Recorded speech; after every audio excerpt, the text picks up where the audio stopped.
श्रीमद् भागवत महापुराण के दूसरे दिन शुक्र तीर्थ मुजफ्फरनगर से पधारे वेदांत निष्ठ अनंत विभूषित संत श्री गीतानंद जी ने राजा परीक्षित के विषय में विस्तार से वर्णन किया।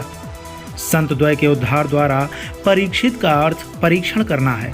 मनुष्य जब गर्भ में पलता है तो पल प्रतिपल उसे माधव का सानिध्य प्राप्त होता है, परंतु जैसे ही वह मृत्युलोक में आता है माया रूपी आवरण उसे बांध लेती है। मनुष्य सच्चित और आनंद से दूर भोग विलास में लिप्त हो जाता है। वासना उस पर चरम रूप से प्रभावी हो जाती है और वह सच्चिदानंद का स्मरण विस्मृत कर भौतिक सुखों को ही सत्य मान बैठता है। आचार्य श्री ने बताया कि गृहस्थ और संत दोनों अपने अपने कार्यों को करते हुए भगवान को प्राप्त करते हैं, बशर्ते हृदय में बसे प्रभु को सदैव भजते रहें, सत्कर्म में लीन रहें, दीन दुखियों की मदद करते रहें और सदैव राधे राधे कृष्ण के सानिध्य में रहें। यह बातें गीतानंद महाराज जी ने सेक्टर 4 योजना नंबर 3 में आयोजित वाईपी सिंह जी के यहाँ श्रीमद् भागवत महापुराण कथा के दौरान कही। आइए आपको सुनवाते हैं महाराज जी के श्री वचन उन्हीं के मुखारबिंदु से।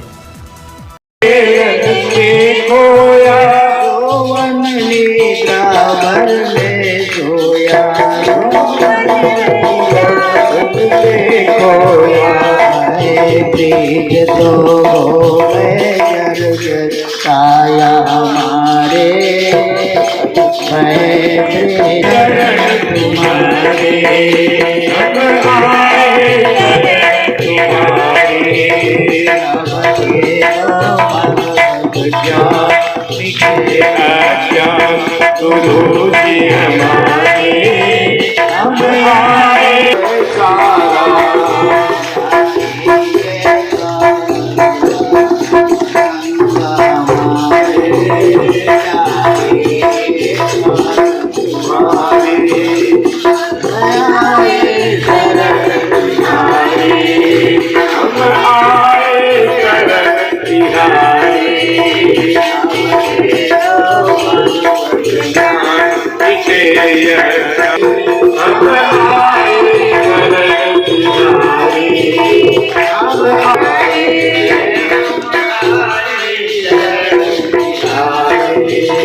कृपा करो सेवक पर कृपा करो भव भय बंधन आप करो भव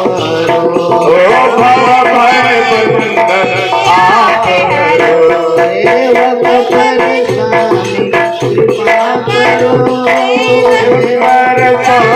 करो कृपा करो भव भय बंधन आप करो। परमहंस स्वामी वेदांत निष्ठ स्वामी गीतानंद तीर्थ आस्थान सुख तीर्थ, जहाँ से श्रीमद् भागवत का उद्गम स्थान है, जिसे जन्मभूमि भी कहते हैं, वह आनंदवन सुख तीर्थ है। वहाँ से यह शरीर जोशी प्रतिष्ठान में श्रीमद् भागवत अनुष्ठात्मक कथा के अंतर्गत ज्ञान यज्ञ चल रहा, जिसमें आज के प्रसंग में ध्रुव चरित्र का आख्यान चल रहा है और आगे के प्रसंग में चंद्रवंश और सूर्यवंश की अवतार का कथा आने वाली है। इसी संदर्भ में यह भागवत का प्रादुर्भाव हुआ है। बात करें महाराज जी राजनीति की, तो इस समय सनातन पर टिप्पणियाँ हो रही हैं राजनीति को लेकर के, उस पर सनातन पे राजनीति हो रही है। अभी कैबिनेट मिनिस्टर हैं उदयनिधि स्टालिन, उन्होंने सनातन पर एक बयान दिया है। उन्होंने कहा कि ये डेंगू है, महामारी है, इसे खत्म हो जाना चाहिए। इस पर क्या कहेंगे आप? हमारा कोई राजनीति से कोई संबंध नहीं है और ना कोई इसमें लगाव होता है। हम सनातनी हैं और सनातन को ही सर्वोपरि प्रश्रय देते हैं और देते रहेंगे और सदा के लिए हम सनातनी हैं। इसलिए दुनिया में तरह तरह के बातें होती है, उस बात का हमारे पास कोई अस्तित्व नहीं है।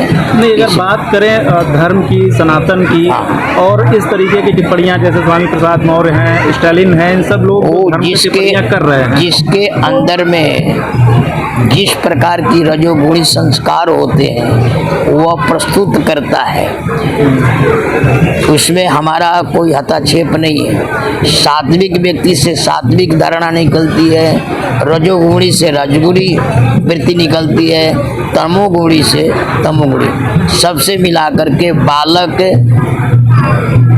उछल कद करता ही, नटखट स्वभाव है वो करता है, लेकिन उस बालकों पर संत और महात्मा गुरुजन ध्यान नहीं देते हैं। अपने अस्तित्व को ही सार स्वरूप समझकर अपने लक्ष्य को प्राप्त करके सनातन धर्म को ही सर्वोपरि मानते हैं। ऐसे लोगों के लिए कोई संदेश देना चाहते हैं आप? संदेश ये है, भगवान से प्रार्थना है, भागवत से प्रार्थना है, सुखदेव भगवान से प्रार्थना है, उन्हें भी आज नहीं कल सद्बुद्धि हो जाए, जिसे वह भी सनातन धर्म का पोषण करने लग जाए। महाराज जी, शिक्षा ही मनुष्य को अभिमानी बना देता है। शिक्षा ही मनुष्य को अभिमानी बना देता है।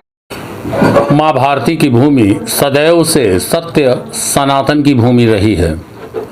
सत्य सनातन का प्रचार प्रसार के क्रम में आज जहाँ देश के विभिन्न क्षेत्रों में हमारे संत, हमारे महात्मा, हमारे साधु विचरण करके हमारे अंदर हिंदुत्व और हिंदू धर्म की अलग को जगा रहे हैं, प्रबल कर रहे हैं, उसी क्रम में श्रीमद् भागवत कथा का आयोजन झूंसी, प्रतिष्ठानपुर झूंसी में सेक्टर 4 में कैप्टन वाईपी सिंह जी के द्वारा किया जा रहा है, जो अति सराहनीय कार्य है।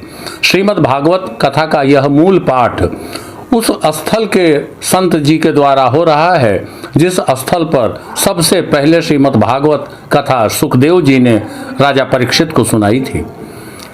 उस परम स्थल, उस परम पूज्य स्थल से पधारे संत श्री गीतानंद तीर्थ जी विगत 4 दिनों से अपने मुखार बिंदु से, अपने श्रीमुख से हम सभी को जो कथा का अमृत पान करा रहे हैं, जो सत्य सनातन संस्कार की बात कर रहे हैं, जो बच्चों के अंदर संस्कार पल्लवित हम कैसे करें, कैसे अपने पुराने बुजुर्गों, समाज के दीनहीनों की सेवा करके अपने जीवन का उद्धार करें, इन कड़ियों में, इन विषयों पे अनंत सतत प्रयास करते हुए गीतानंद तीर्थ जी के वचनों को हम सभी चाहते हैं कि आत्मसात करें, जिससे मानव कल्याण का मार्ग प्रशस्त हो सके। सर, अपना परिचय बता दें। मेरा नाम अजय सिंह है और मैं अभी कुछ दिन पूर्व मदद फाउंडेशन में बतौर उपाध्यक्ष, जिसका लक्ष्य ही है समाज के वंचित, शोषित, दलित, गरीबों की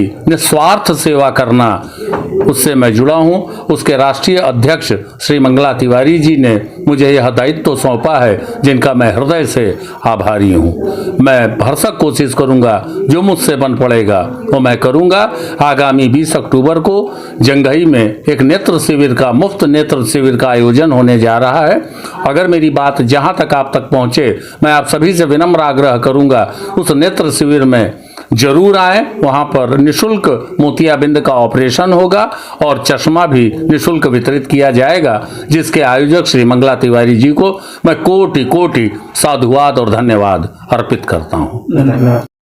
श्रीमद् भागवत का मेरे मन में प्रेरणा, हम मुजफ्फरनगर गए थे, वहाँ पर शंकर भगवान की पूरे परिवार का मंदिर बना करके गुरु जी स्थापना किए थे, उसमें हम सम्मिलित थे। वहाँ से हमारे मन में ये भाव हुआ कि हम महाबद भागवत का पाठ कराऊं, क्योंकि मुजफ्फरनगर में हरिद्वार के जो पास है, वहीं से महामद भागवत का शुरुआत सुखदेव जी ने सुनाया था। और वहीं हमें मन में आया कि हम भी पितरों के, और गूगल पर भी हमने देखा कि इस पितृपक्ष के दौरान महाभागवत सुनने से मोक्ष की प्राप्ति होती है, तो हम तो खुद तो कहीं भी बैठकर सुन सकते थे, लेकिन और जो यहाँ के पब्लिक और भी जनता है उनको भी परोपकार भी एक तरह से है कि उनको भी सुनाया जाए ताकि उनका भी मोक्ष प्राप्त हो। नहीं तो जो कम से कम मन 1 घंटे 2 घंटे भी बैठ करके शुद्ध तो कर लें, मोक्ष जो हो न हो दिगर है, लेकिन 1 घंटा 2 घंटा प्रभु के प्रति उनका भाव उद्गार, उनका मन खींचे ताकि वो सनातनी सही बन सके। कहाँ से आए महाराज जी? महाराज जी मुजफ्फरनगर हरिद्वार। महाराज जी का नाम? महाराज जी का नाम गीतानंद तीर्थ। आप अपना परिचय दे दें। मैं एक फौज से रिटायर्ड हूँ, कैप्टन से। कैप्टन वाईपी सिंह मेरा नाम है। मैं 94 में रिटायर्ड हुआ और फिर अभी ये सामाजिक और धार्मिक कार्यों में लिप्त रहता हूँ। मेरी को रुचि है और भंडारा वगैरह जैसे यहाँ दुर्गा पूजा वगैरह 30 साल से मैं अध्यक्ष हूँ, वहाँ भी आयोजन, मतलब मेरे मन में ये भाव है कि समाज के लिए कुछ कर दिखाया जाए। धन्यवाद।